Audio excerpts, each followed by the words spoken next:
Sometimes things just don't go according to plan. I want to make a video on what exactly is required, both hardware and software, to view true 8K content on an 8K TV. Unfortunately, the star of this show, the Samsung Q900B, hasn't arrived yet. Apparently, it's on a ship somewhere, slowly floating its way onto my living room wall, with no actual estimated time of arrival. But some awesome equipment from the good people over at Silverstone did arrive. So today, we're going to be taking a look at what they sent. Now, the goal of that video is to show just what specifically is required to 1. Source, 2. Process, and 3. Display 8K video. This will involve using more budget-oriented components rather than just throwing top-tier hardware at the problem. So I'll probably end up with a 3060 Ti and a 10900K that I have sitting in one of my older computers there to start with, and probably go down from there. Here's the thing. The case Silverstone sent over has some tricks up its sleeve. This is the Milo 12. It's an HTPC case that is capable of housing a large amount of hardware, and I do mean large. While some SFF cases struggle to fit hardware that it's designed to fit, this case has a capability of accommodating full-size power supplies and up to a 3-slot GPU. Now that's seriously impressive, and well, that's exactly what we're going to be doing today. 3090 Ti? Yep. 7950X? Add it. We will also put in a power supply that can provide the oomph and some DDR5 to top it off. I'm Jesse, this is Bartman's Bits, and today we're making my HTPC dreams come true.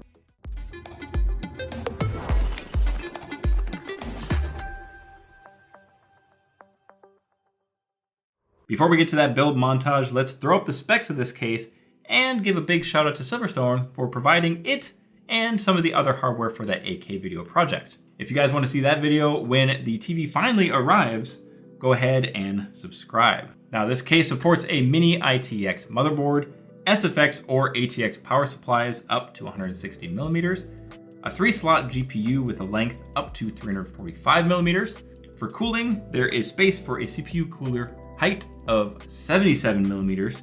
You can put an 80 millimeter fan in the front and a 140 millimeter fan on the side. Now I've got most of this hardware assembled from an earlier build, so this should be pretty quick. Let's get to it.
Okay, build is over.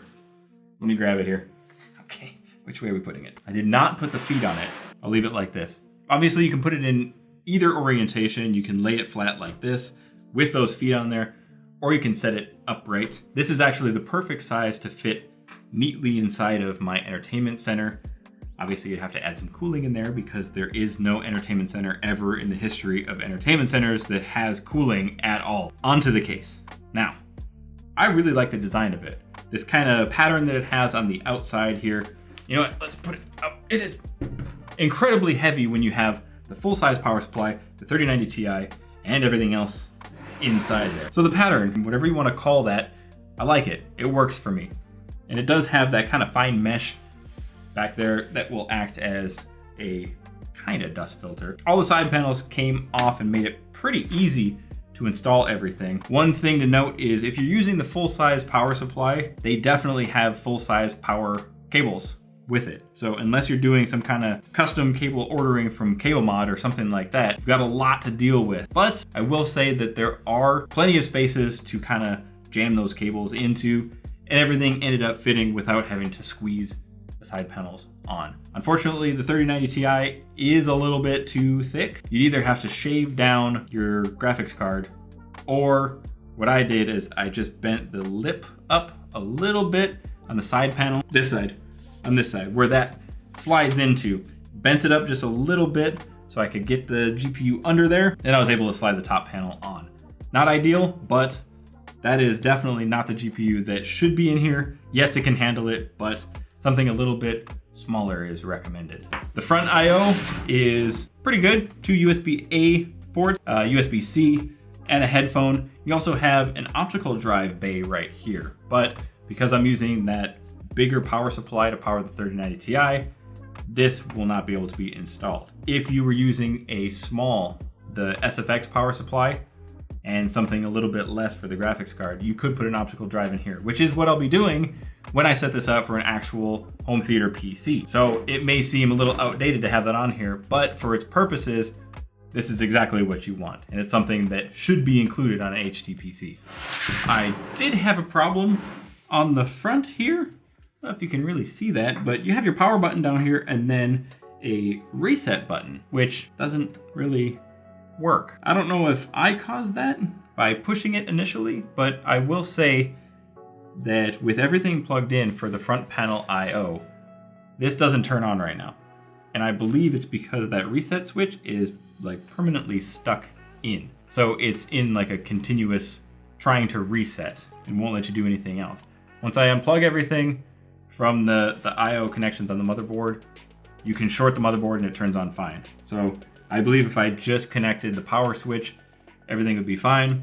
I might have got a little bit of dust in there or something in there, but it just seems like those buttons are a little bit cheap. I'd like to see something a little more, well, higher quality. Now, as far as thermals go, I am definitely bringing the hardware in here to the max. That is the most extreme situation you'd ever have, and not the greatest for cooling. The cooler that I put on the 7950X is just not capable of cooling something with such a high TDP.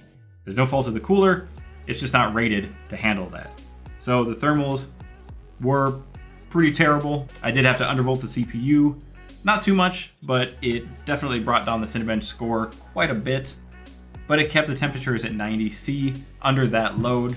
And as far as the GPU temperatures, they're fantastic. The cooler on that 3090 Ti from EVGA is, well, it's massive, so it cools it just fine. And it sits right up against the mesh here, so it is drawing nice cool air in, and there is plenty of room on the back here for it to exhaust. Now, it is nice that, especially for the newer generation of graphics cards where you have a fan on the back end of the card that is used to push air straight through.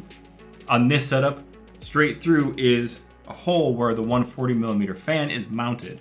So that kind of works together with the GPU to pull air in and push it straight out. As far as noise levels go, well, it's as loud as the fan on the CPU. That is the loudest part of this. With a bigger power supply, we weren't really seeing a whole lot of the power supply fan kicking on, so that was near silent. The GPU hardly had to work, so that was pretty quiet. It's just that CPU little cooler, the low profile cooler, trying to keep up, and that's the loudest part of it. So if you are using, a couple steps down with your CPU, you're gonna have an easier time cooling it, and you'll see a lot better noise levels. As far as airflow goes, well, the case did a pretty good job given the hardware that was stuffed into it. Even with that 140mm fan and the one on the CPU cooler spinning up to 100%, it still wasn't too bad, especially if you're angling that away from you. Now overall, I'd say this is a pretty solid case. It's got nice knurly captive knobs on the back. All the panels pop off of there, so the build is, it's got a GPU support, it's got space for, well, just a whole bunch of SSDs. And now the intention is supposed to be for an HTPC, but I could see this in its current configuration now, which is pretty potent, sitting at the back of my 65-inch TV for my simulator mounted right to the back, so it's completely out of sight. That way I could take all my cables and route them back behind the TV, and you wouldn't have anything around. No PC sitting on the floor or behind the chair, the sim chair. It'd be kind of out of sight, out of mind. So Silverstone has come up with a pretty awesome case here. It's well thought out. The build quality is pretty fantastic, and it's something I truly enjoyed building. Now, once again, I've got to strip all the parts out for another project, but I will be back again with this case for that 8K video when the TV finally does arrive. So to wrap things up, I highly recommend it. If you're looking for an HTPC, or to be honest, doesn't even need to be used for that. If you're looking just for a case that fits this form factor, this is the one to get. Now, if you want to check out this case or any of the other Silverstone products that I use for this build, I'll put those down in the description below. I want to thank you guys for watching. Hope you enjoyed the video. Don't forget to subscribe, and I'll see you in the next one.